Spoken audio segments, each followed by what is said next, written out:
barumsa addunyaa fi akhiraa si fayyadu jechuudha. Barumsi tuni jalqabarraa osoo hin ifatiin haga dhumaa turii sheer waliif godhi. Namni kenna waan sharrii waan kijibaa malee waan khayrii tana namni sheer godhuun xiqqaata wallahi. Kanaaf obsaan dhageeffadhu. Wanni ani adda sii baasuuf dhufu waan ibaadaa rabbiitiin walitti hidhata qabu waan arkaana islaamaa 5 keessaa shahaadateeni aanee kalammaffa irratti argamu jechuudha salaata. Kanaaf waan salaata walitti hidhata qabu.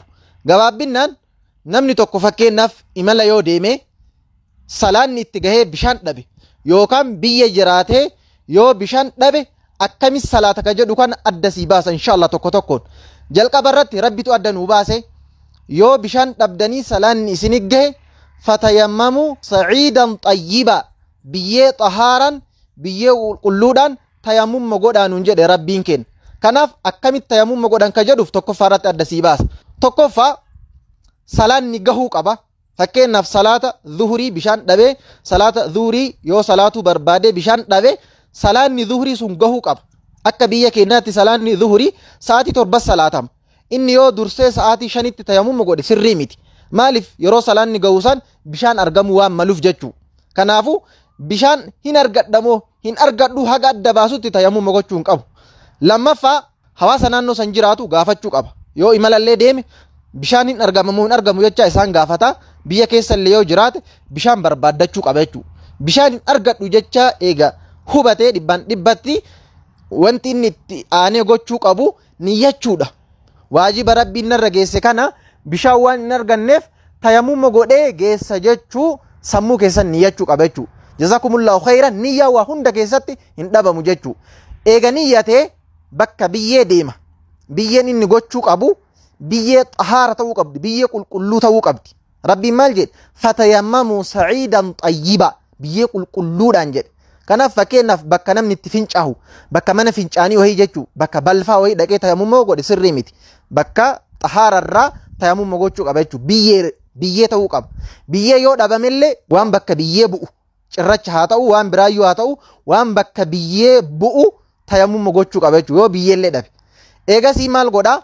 Bakka biyyee dhaqee yeroo takka bakka biyyee san dhahiinsa tokko qofadha jechuudha. Yeroo takka gadi dhaha.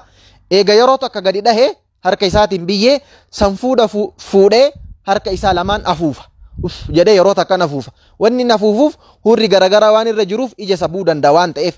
Eega yeroo takka afuufee harka isaa lamaaniin fuula massaata yookaan fuula haxaayate jechuudha. Fuula asirraa haga bakka kanaatti dalgatti immoo haga bakka areedaatti jechuudha. Areeda lamaanitti fuula guutumaan guututti massaata yookaan haxaayate. Eega fuula haxaayatee harkatti tare jechuudha. Harka mirgaa dursee harka mirgaa fuudhee kun harka kiyya mirgaati. Harka mirgaa fuudhee jala bitaa aansee irra kaa'ee massaata harka mirgaa. Eegasii harka bitaatutti aana. Harka mirgaa jala kaa'ee bitaa gubbaa kaa'ee bitaallee massaata jechuudha. Hagi bakki inni massaatu haga bakka qonyee yookaan bakka kun lafee tana haga bakka sanii qofatti massaata jechuudha. Kanaaf massiin haala kanaanii wanti massaama walumaa galatti fuulaa fi harka haga bakka lafee tanaatti qofa massaama. Eega massaatee dhibbaan dhibba xumurate jechuudha. Miila biyyee dibachuun isan barbaachisu haala kanaan tayammumni godhama jechuudha. Gadaa rasuula rabbii sallallahu alaihi wasallam mudannoo wayii qaba sahaabaan tokko mudannoo kana isin ibsuu barbaade. Ammaar bin Yaasir jedhama. Jalqaba warra islaamummaa fudhateerraa ganaman islaamummaa fudhate. Gaafa tokko nabiyyiin rabbii sallallahu alaihi wasallam imala ergan sahaabaa kana. Imala deemee jennaan bakka deemee kanatti hin janaaba'e. Jechuun rafee bishaan irraa ba'e jechuudha.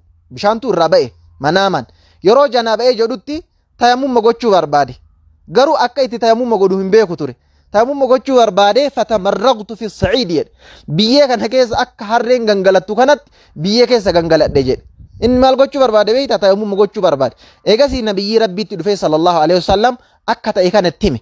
Akka harreen biyyee keessa gangaladhutti biyyee keessa gangaladhe jennaan laa sirrii miti jedhanii rasuulli rabbii sallallahu alaihi wasallam akkaataa tayammummaa akkaataa nama isin hime kanatti himan jechuudha. Kanaaf ilmi namaa yoo hin beekin ammallee in tayammummadhe biyyee mataarra of naquu mala biyyee miilatti of naquu danda'a qaama biraatti illee of naquu danda'a jechuudha. Garuu gaafa beeke wanti hundinuu salphaadha.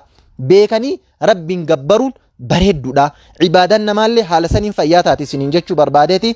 Assalaamu alaikum wa rahmatullahi wa barakaatuhu.